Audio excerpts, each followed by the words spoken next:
प्राचीन समय की बात है, जब देवता और असुर दोनों ही समुद्र मंथन की तैयारी कर रहे थे। समुद्र मंथन का उद्देश्य अमृत प्राप्त करना था, जिससे देवता अमर हो सकें। इस महान कार्य में भगवान विष्णु ने कूर्म अवतार लेकर मंदराचल पर्वत को अपनी पीठ पर धारण किया और वासुकी नाग को रस्सी बनाकर समुद्र मंथन आरंभ हुआ।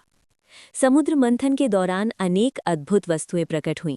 कामधेनु, ऐरावत हाथी, कल्पवृक्ष, धन्वंतरी और अमृत कलश। लेकिन इन सभी से भी अधिक शुभ और दिव्य क्षण वो था जब समुद्र की लहरों से माँ लक्ष्मी प्रकट हुईं। माँ लक्ष्मी का स्वरूप अत्यंत मनोहर था। कमल के पुष्प पर विराजमान, हाथों में कमल धारण किए हुए, मुख पर सौम्य मुस्कान और नेत्रों में करुणा एवं कृपा का भाव। माँ लक्ष्मी के प्रकट होते ही संपूर्ण ब्रह्मांड आनंद से भर उठा। देवताओं ने पुष्प वर्षा की, अप्सराओं ने नृत्य किया और गंधर्वों ने मधुर संगीत गाया। स्वयं ब्रह्मा जी, शिव जी और इंद्रदेव ने माँ लक्ष्मी की स्तुति की। माँ लक्ष्मी ने सभी देवताओं को शांत भाव से देखा, लेकिन उन्होंने अपने लिए भगवान विष्णु को वर के रूप में चुना, क्योंकि विष्णु जी धर्म, करुणा और संतुलन के प्रतीक थे। माँ लक्ष्मी भगवान विष्णु के साथ वैकुंठ धाम में विराजमान हुई और तभी से वे श्रीहरि की अर्धांगिनी कहलाने लगी। माँ लक्ष्मी केवल धन की देवी ही नहीं, बल्कि सुख, समृद्धि, सौभाग्य, शांति और संतुलन की देवी भी हैं। वे वहीं निवास करती हैं जहाँ प्रेम, सत्य और सदाचार होता है। लक्ष्मी जी और दरिद्रता का अंत। एक बार पृथ्वी पर अत्यधिक दरिद्रता फैल गई। लोग मेहनत तो करते थे, परंतु उन्हें फल नहीं मिल रहा था। ये देखकर माँ लक्ष्मी व्यथित हो उठी। उन्होंने पृथ्वी पर भ्रमण करने का निश्चय किया। वे एक साधारण स्त्री के रूप में गांव-गांव घूमी।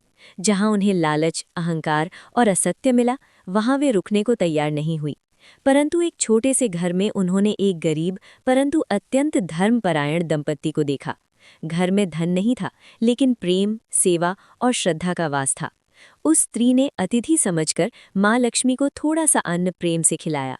उस सेवा से प्रसन्न होकर माँ लक्ष्मी ने उन्हें आशीर्वाद दिया और उनके घर में स्थायी रूप से वास करने लगी। कुछ ही समय में उस परिवार का जीवन बदल गया। इस कथा से ये शिक्षा मिलती है कि माँ लक्ष्मी धन से अधिक भाव और चरित्र को महत्व देती हैं। लक्ष्मी जी और उल्लू की कथा। माँ लक्ष्मी का वाहन उल्लू माना जाता है। एक बार उल्लू को अपने ज्ञान पर घमंड हो गया। वो सोचने लगा कि माँ लक्ष्मी उसकी वजह से पूजी जाती हैं। ये घमंड देखकर माँ लक्ष्मी ने उसे शिक्षा दी कि ज्ञान और धन दोनों तभी फल देते हैं जब उनमें विनम्रता हो। तभी से उल्लू को अंधकार में देखने वाला माना जाता है। ये संकेत है कि जो व्यक्ति धन के अंधकार में फंस जाता है, उसे विवेक की आवश्यकता होती है। दीपावली और माँ लक्ष्मी। दीपावली का पर्व माँ लक्ष्मी से विशेष रूप से जुड़ा है। मान्यता है कि इस दिन माँ लक्ष्मी पृथ्वी पर भ्रमण करती हैं और वहीं प्रवेश करती हैं जहाँ स्वच्छता, प्रकाश, प्रेम और सद्भाव होता है।